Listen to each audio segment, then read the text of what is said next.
welcome back to my channel. Today we are talking about everything that you need to know when you're coming to Spain as a language assistant.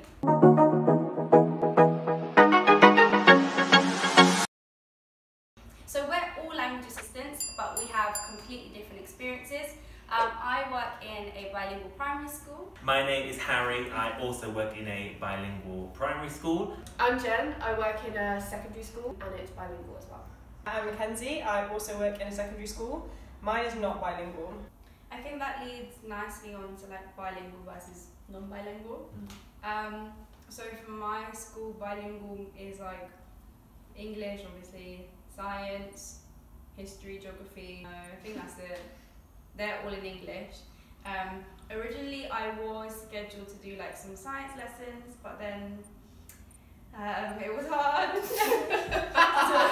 So they were like, oh, if you want, we can give you all English. I kind of regret that because I feel like now I could have learned a bit about science, but because honestly, can you tell me what is what do you call the animal type? Mammal? Species? Oh, like amphibians, yeah, what is the oviparous. species of a jellyfish? Viviparous. Can anyone tell me? Mollusk.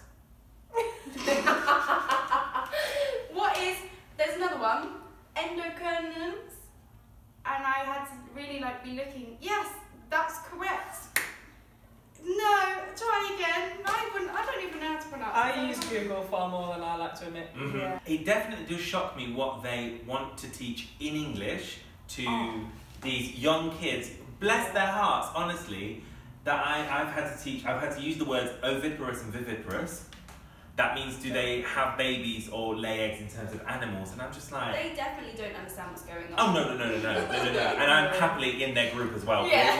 We're clueless together. But also like I teach history as well, and I've had students, because I also teach 2 classes that are non-bilingual, because not every student at my school is bilingual, just the like opportunities there.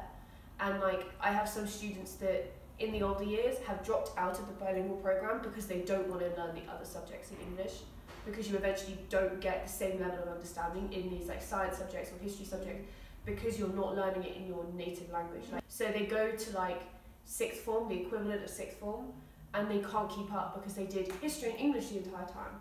So there are pros and cons to it for sure, but yeah, I think the level that they learn in history and English is completely different, for sure.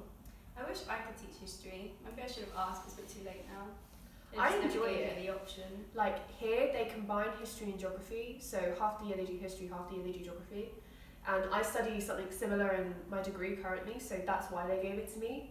And obviously there are parts that I'm like, yeah, easy, yeah, whatever. Like they gave me like to describe a state or to describe Brexit, and I was like, fine, I can do this.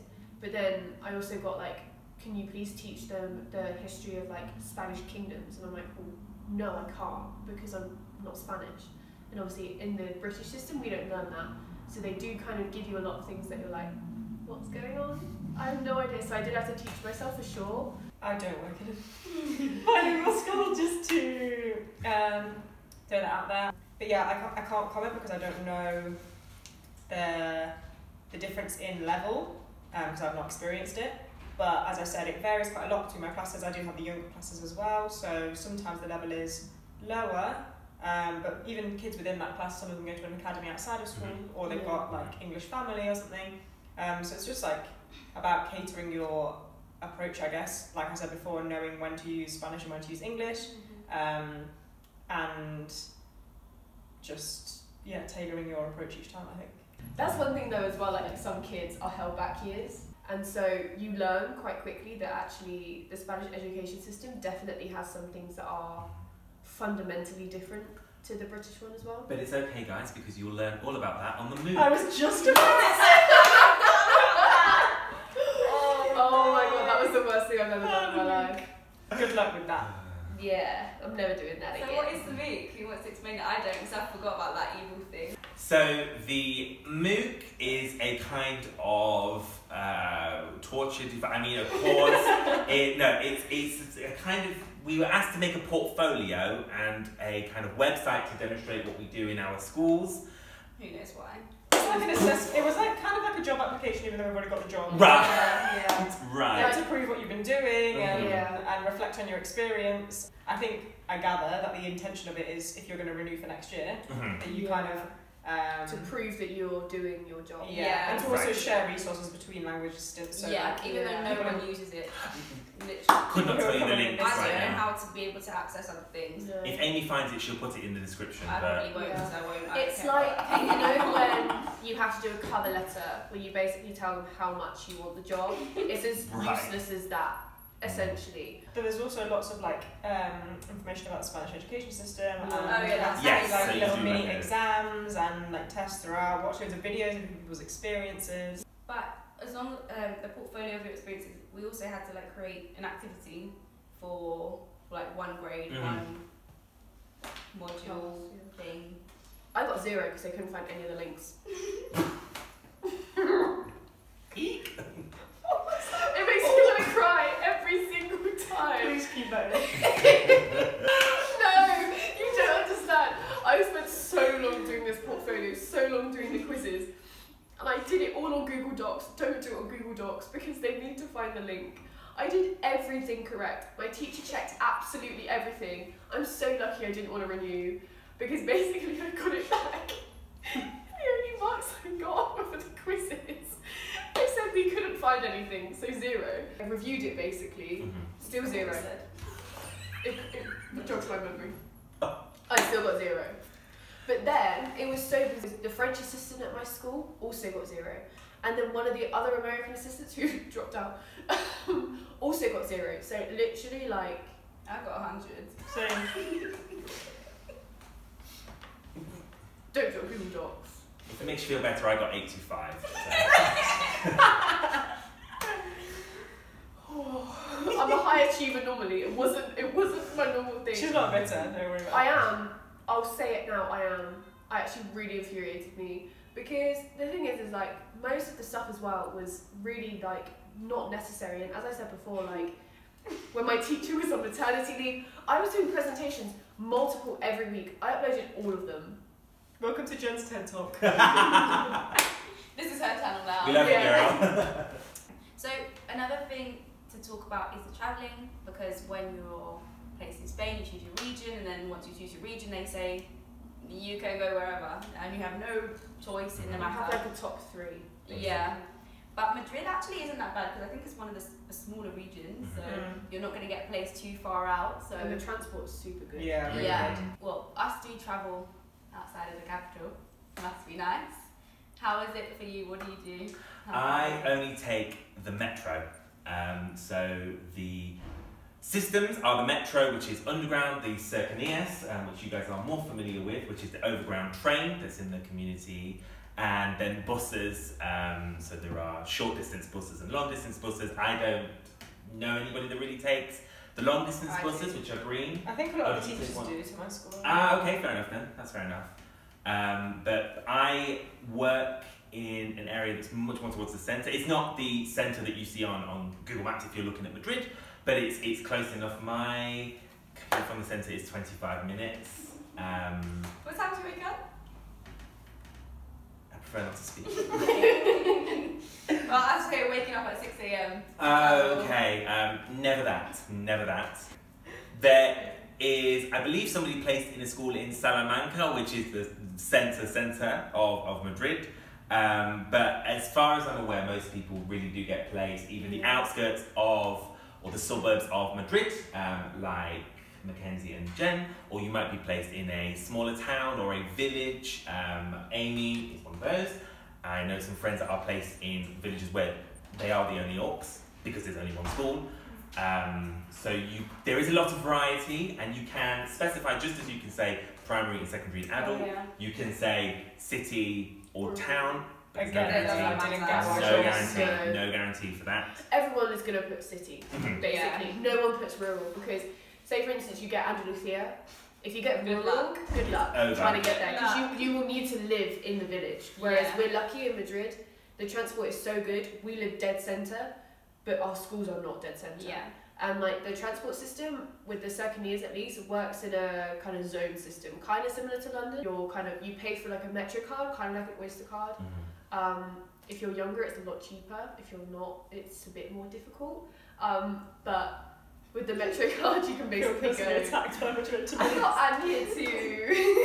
If you want to know more about the Metro card and how it all works and any deals that you can get for a certain age, Aimée has a video on budgeting in Madrid that's really good and explains really in depth about how it works. She didn't even pay him to say that. Yeah, I did it. Literally. And how we only pay €20, but Mackenzie, sorry. Yeah, I pay, I just buy, I mean, I'm sure there are more cost-effective ways to do this as well. I think you still can buy like monthly passes. I literally buy my train tickets on the day.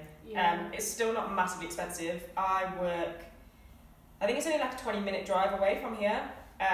When I first Googled it when I was in the UK, I was like, oh, 20 minutes by car, fine. But the train's about an hour. I have to get 2 trains. And it cost me €3.70 for the return, so it's really not that bad. Most of the schools as well won't be near the train station. So, for instance, like my school is probably one of the furthest, I'd say. I'm not sure about yours. It depends on the frequency of the train as well. Ours is probably very similar in terms of distance. So, like mine is south, yours is north, but they're similar distance. I had to take a train for quite a while. I take 2 trains. But then also, if I walk from the train station to school, it takes about 20-25 minutes. Yes. So obviously it means that the journey itself takes a lot longer because you're adding that on. There's a bus, but their buses really aren't that frequent as soon as you leave the centre. And they're not very reliable. Mine sometimes just don't come. So I have to walk most of the time. But the trains are really, really good, I'd say. For if you compare it to British ones, with how late they can be. And the prices. For sure. It's so good. And my train journey is probably 40 minutes on one train. Yeah. And if you pay for it, it would be, as you said, €3 return. So in the UK, it would not be to go from that in the UK, it would be £60 or something like that most of the time. I don't know about you guys, but I don't really mind the commute though. To me, it's kind of a nice, in the morning, it's a nice way to wake up. Sleep. And try to I don't know, maybe take a book or be on my phone, whatever, on the way there, and then after the day it's a nice way to come down. It's obviously quite a high energy job, and it can be, I wouldn't say stressful, but it's intense a lot of the time, so it's nice to have that time to come down before you kind of go back to your general life. So I actually don't really mind the commute at all. Yeah, it's such a difference, working in a place where there's fresh air and it's a bit slower. It's nice to see other parts of Madrid as well. Also, if you are lucky enough to stay in a big city, you see a very small side of a place. You don't know how people live. So I think seeing other sides of it is nothing but positive. If it's a bit annoying sometimes taking the journey, but in the long run, I'm glad that I've seen other parts of Madrid. But yeah. I work in the mountains, it's really beautiful. But one thing that I would say is that when I was looking on the map about where I was going to be placed, I was freaking out. I was like, no way, I'm way outside of the centre, I'm not going to be able to live in the centre where I got here and it's fine. It's 40 minutes on the bus. So yeah, sure. And we chose to live with one another. And we both got assigned our schools. We were yeah, let's live together. Sounds really good. And literally, if you look on the map where we live, Aimée's school, my school, and it's worked perfectly. It's not, again, sometimes it's a bit annoying for the long journey, but it's worked really, really well. Yeah, it's worth it. But also, I think it's important to note, I think I heard this on one of the podcasts I listened to before I came here, but everyone recommend living in the city centre and commuting. I would 100% reiterate that. In the grand scheme of things, you spend 4 hours a day at school-ish, and the rest of the time, obviously all of your afternoons and evenings, all of your weekends, you also only work 4 days, so you spend so much of your time where you're living, so it's important that you prioritise that, I think. Yeah, for sure. And when I when someone first suggested that to me, my mind just went to in London, house prices are insane. If you want to rent somewhere in London, it's just impossible. So I think my first assumption was, oh god, I'd never be able to live in the centre of Madrid. The housing is going to be way too expensive, but here it's just obviously you can get expensive places, but ours, for instance, we're in the dead centre of Madrid, and ours really isn't that much if you compare to what it is, and I think house tour coming soon. Yeah, that's true. But for the price that we pay, there's a teacher that works and lives in the town that I work in, she pays the exact same as us. Yeah, and when I first got put in my school, I started looking at places that were there, and I was thinking I'd have to live on my own, so it'd have to be a studio, or I'd have to share with someone else. And obviously, there weren't any other auxiliaries in my city or my town, so I would have had to live on my own, and that was so expensive. Whereas here, I live with just one other person, and it's like half the price, obviously. So it kind of makes sense to live in the centre. And I was originally put somewhere else, so sometimes last minute, or like you were given 2 at first.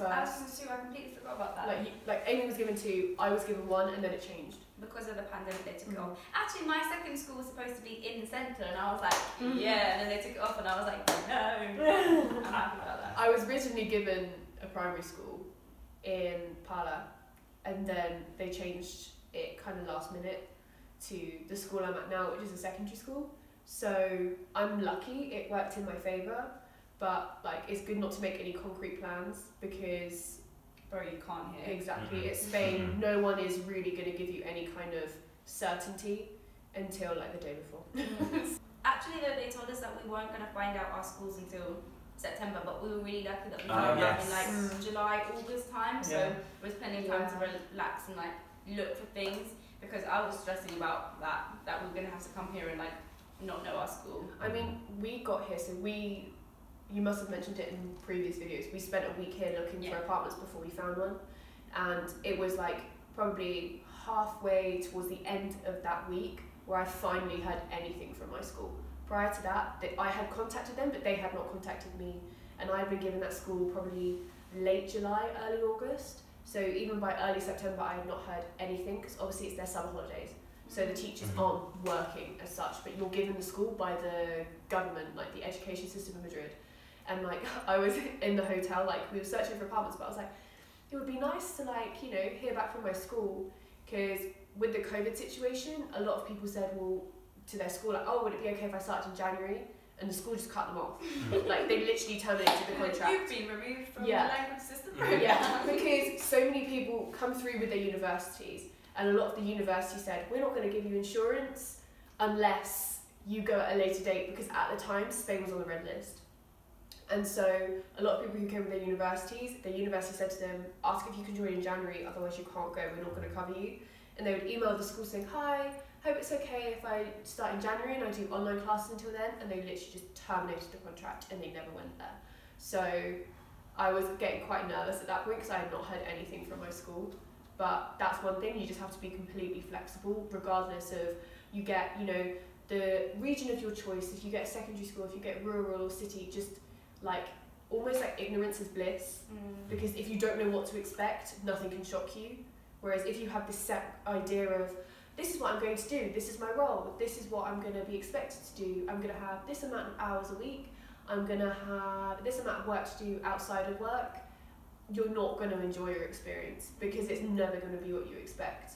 I would say that for sure, like you need to be flexible with it, especially in Spain, because no one is particularly like on it in terms of like deadlines and stuff. It's a huge learning curve. As a whole another video. Yeah, probably. Like definitely, if you have like set expectations, it's never going to be what you have in your mind. So it's good to just think, oh, I wonder what this kind of experience is going to lead me to, and that's kind of the best way to look at it. Otherwise, you're going to be like, oh my god, what is going on? Just be open-minded. My first day, I walked down the road in my school and there was a school bus on fire.